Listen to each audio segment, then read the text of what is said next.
Hello and welcome back. ये है carboxylic acid के डेरिवेटिव्स की वीडियो 3। आज हम पढ़ रहे हैं एसिड क्लोराइड्स, वही एसिड क्लोराइड जिसकी OH की जगह यहाँ पे क्लोरीन अटैच हो जाता है और ये एसिड क्लोराइड बना देता है। इसका नोमेनक्लेचर हम शुरू करने वाले हैं। इसमें सफिक्स YL क्लोराइड लग जाता है, जैसे कि HCOOH आपको पता है फॉर्मिक एसिड होता है और मिथायोनिक एसिड भी हम इसको बोलते हैं। तो जब इसमें Cl यहाँ पे अटैच हो जाता है तो IC यहाँ पे रिप्लेस हो जाता है और YL यहाँ पे लग जाता है, तो ये फॉर्मिल क्लोराइड बन जाएगा। जैसे इथेनोइक एसिड के अंदर भी आप देख सकते हो ओइक एसिड की जगह OL लगा हुआ है, तो इथेनोयल क्लोराइड बोलेंगे हम इसको। एलिसाइक्लिक रिंग में एक केस बनता है जिसके अंदर यहाँ पे डबल बॉन्ड प्रेजेंट नहीं होते, उसको हम एलिसाइक्लिक रिंग बोलते हैं। जब उसमें ये लग जाएगा तो वहाँ पे इनका नाम सीधा सीधा ही लिख लिया जाएगा, कोई भी डेरिवेटिव का नाम यहाँ पे नहीं आ जाएगा। साइक्लोहेक्सेन और कार्बोनिल ग्रुप के लिए कार्बोनिल और क्लोराइड क्लोराइड के लिए एकदम सिंपल नेम लिखेंगे हम एलिसाइक्लिक रिंग के केस में। लेकिन वहीं पे अगर अनदर ग्रुप आ जाता है तो हमारे को सबसे पहले इसको प्रायोरिटी देने पड़ती है। तो इसका नाम तो बेंजोइक एसिड है, लेकिन सबसे पहले हम इसका नाम लिखेंगे। तो सेकंड पोजीशन फर्स्ट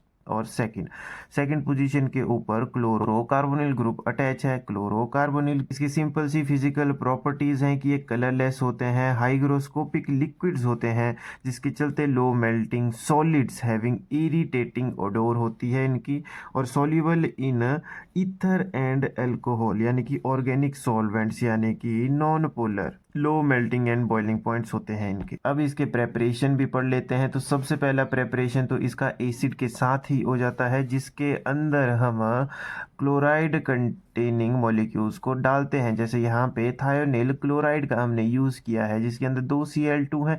एक Cl2 यहाँ पे अटैच हो जाएगा और दूसरा यहाँ पे HCl बना देगा, और यहाँ पे SO बचता है, यहाँ का एक ऑक्सीजन एक्स्ट्रा बचता है, जिसके चलते यहाँ पे SO2 बन जाता है।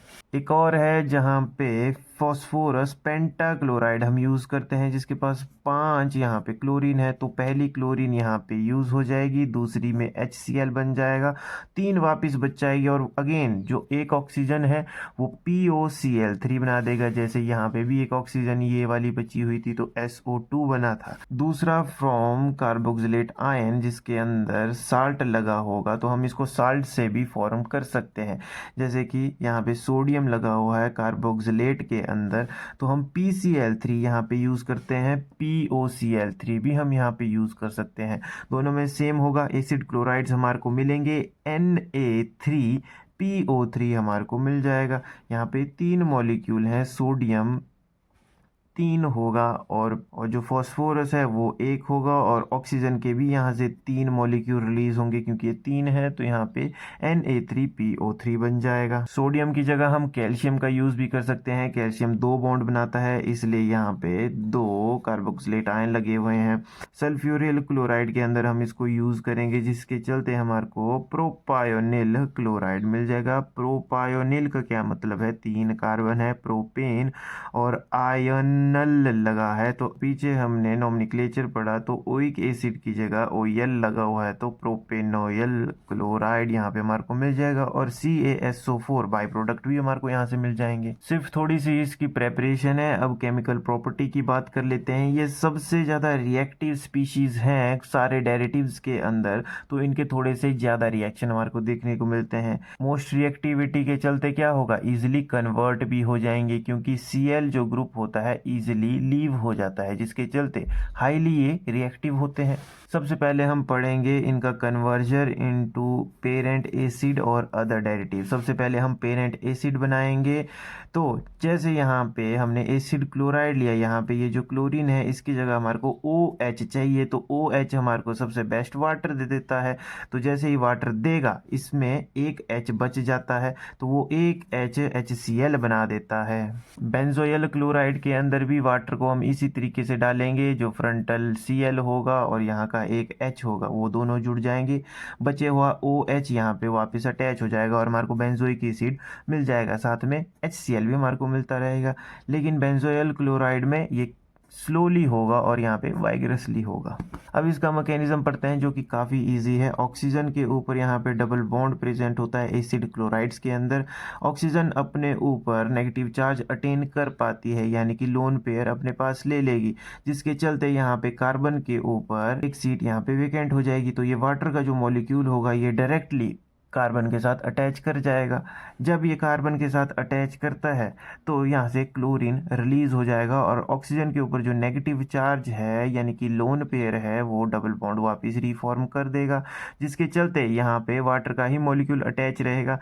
तो Cl निकल चुका है तो यहाँ से भी एक हाइड्रोजन का एटम निकल जाता है अपना बॉन्ड वापस देके, क्योंकि ऑक्सीजन के ऊपर यहाँ पे पॉजिटिव चार्ज है, क्योंकि इसने भी यहाँ पे 3 बॉन्ड बना रखे हैं जो कि पॉसिबल नहीं है। तो यहाँ पे पॉजिटिव चार्ज को हटाने के लिए इसने एक हाइड्रोजन को रिमूव किया और HCl हमारे को देखने को मिल जाता है। और यहाँ पे फिर रिएक्शन विद एल्कोहल है जिसके अंदर फॉर्मेशन ऑफ डेरिवेटिव्स पढ़ेंगे हम।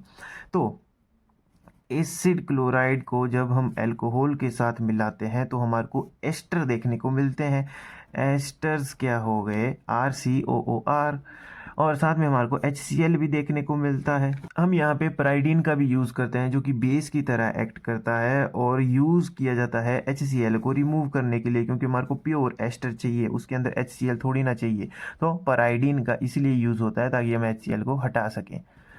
इसको स्कॉटन बाउमैन रिएक्शन भी बोला जाता है। जब एक एसिड क्लोराइड अल्कोहल के साथ मिलकर किसी बेस के प्रेजेंस में, ज़्यादातर पैराइडीन को यूज़ किया जाता है, उसके चलते एस्टर बना लेता है, इसी को हम स्कॉटन बाउमैन रिएक्शन भी बोलते हैं। इसका मैकेनिज्म भी देखोगे तो वैसा ही है। ऑक्सीजन अपने ऊपर चार्ज ले लेगा, यहाँ पे एक बॉन्ड खाली होगा, ये जो अल्कोहल का ग्रुप है ये डायरेक्टली यहाँ पे अटैच हो जाता है। जब ये अटैच होगा तो यहाँ से ऑक्सीजन अपना डबल बॉन्ड बनाने के चक्कर में इस क्लोरीन को हटाएगी और यहाँ पे भी पॉजिटिव चार्ज है तो ये भी अपने आप को स्टेबल करने के चक्कर में इस हाइड्रोजन को यहाँ से रिमूव करेंगे। तो H और Cl हमारे को यहाँ पे मिल जाएंगे और हमारे एस्टर यहाँ पे बन के तैयार हो जाएंगे। तीसरा रिएक्शन है अमोनिया के साथ या अमीन्स के साथ, जिसमें कन्वर्जन इनटू अमाइड्स होगा, हमारे को अमाइड डेरिवेटिव मिल जाएगा। ये अमोनिया है और अगर हम यहाँ पे RNH2 कर देंगे तो ये अमाइड बन जाएगा। यहाँ पे अमोनिया को यूज़ किया हुआ है तो अमोनिया डायरेक्टली अटैच हो जाता है, लेकिन एक हाइड्रोजन यहाँ पे कम होती है क्योंकि उसने बॉन्ड भी तो बनाना है।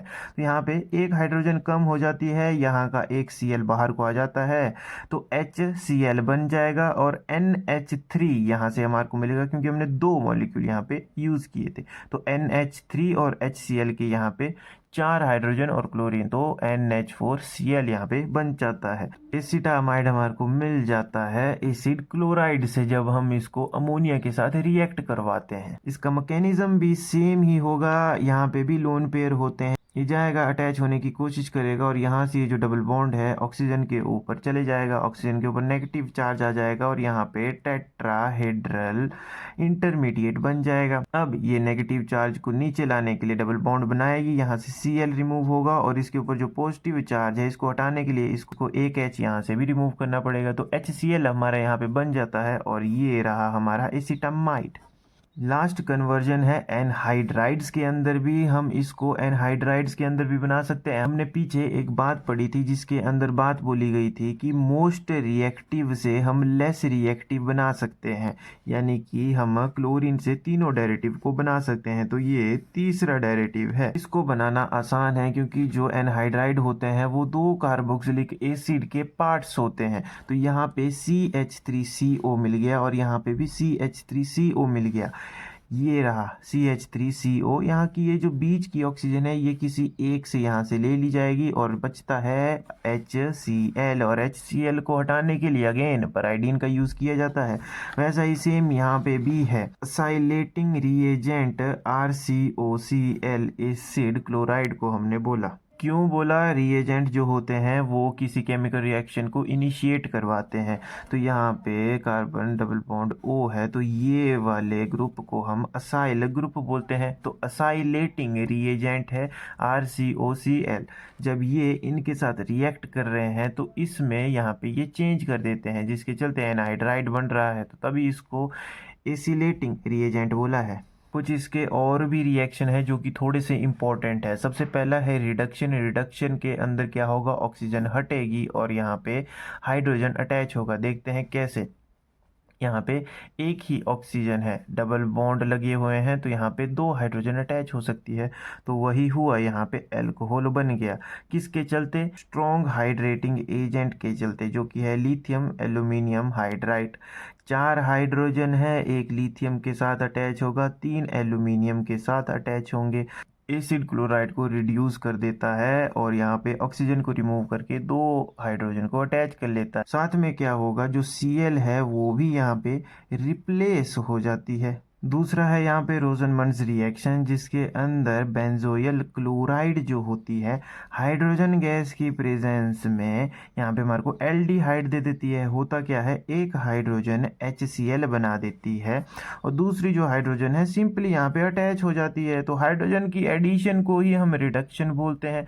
तो ये भी रिडक्शन के अंदर आती है, पर किसके केस में, partially poisoned palladium with beryllium sulphate. Next reaction है reaction with organometallic compound. Organo मतलब कार्बन कंटेनिंग और मेटेलिक मतलब मेटल, जिसके अंदर ये दोनों प्रेजेंट होंगे। जैसे कि ग्रिग्नार्ड रिएजेंट, यहाँ पे ऑर्गेनिक एक तरफ है और दूसरी तरफ यहाँ पे हलाइड है, बीच में मैग्नीशियम है। मैग्नीशियम हो गया मेटल, दोनों ये हो गए ऑर्गेनिक। तो मेटल ऑर्गेनिक मतलब ऑर्गेनोमेटेलिक कंपाउंड के साथ एसिटाइल क्लोराइड जो है, जब ग्रिग्नार्ड रिएजेंट के साथ हम इसको डालते हैं, इस केस में हमने ClMgCH3 का यूज़ किया है, तो हमारे को CH3COCH3 मिल जाएगा। कैसे, ये जो CO है यहाँ पे सिर्फ ये जो Cl है हमने सिर्फ इसी को ही रिप्लेस किया और यहाँ पे ये जो CH3 था ये यहाँ पे अटैच हो गया। उसी के चलते हमारे को ये मिल गया और कार्बन डबल बॉन्ड O हमारे को मिलता है जो कि दो कार्बन के बीच में है, तो उसको ही हम कीटोन बोलते हैं।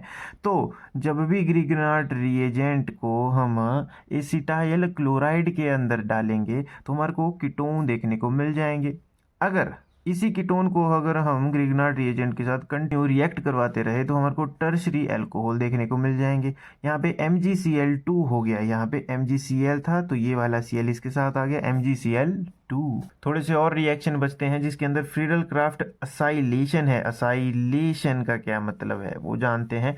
यहाँ पे कोई भी एरोमेटिक रिंग होगी, उसमें जब भी हम इसको डालते हैं तो हमारे को कीटोन देखने को मिलते हैं। असाइलेशन कैसे, हमने बोला था असाइल ग्रुप, यहाँ पे ये जो R है, यहाँ पे C है, डबल बॉन्ड O है, इसको हम असाइल बोलते हैं। तो इसकी असाइलेशन हुई यहाँ पे, जिसके चलते हमारे को कीटोन देखने को मिल गए और साथ में HCl हमारे को यहाँ पे मिल जाता है। एट्थ है हेलोजिनेशन ऑफ R ग्रुप। एकदम इसको सिंपली लिखा हुआ है, फॉस्फोरस की प्रेजेंस में और जब हेलोजन्स अल्फा हाइड्रोजन को रिप्लेस करें तो उसी रिएक्शन को हम HVZ रिएक्शन बोलते हैं। HVZ रिएक्शन बड़ा ही इंपॉर्टेंट रिएक्शन है जो कि हमने कार्बोक्सिलिक एसिड के अंदर पढ़ा। तो यहाँ पे भी ऐसा हो रहा है, फॉस्फोरस की प्रेजेंस में ये जो क्लोरीन है यहाँ के अल्फा हाइड्रोजन को रिप्लेस कर रहा है। यहाँ पे CH2 था, यहाँ पे CHCl आ गया, यानी कि एक क्लोरीन यहाँ से रिप्लेस हुई और एक हाइड्रोजन दूसरी क्लोरीन के साथ जुड़ के HCl बना दिया।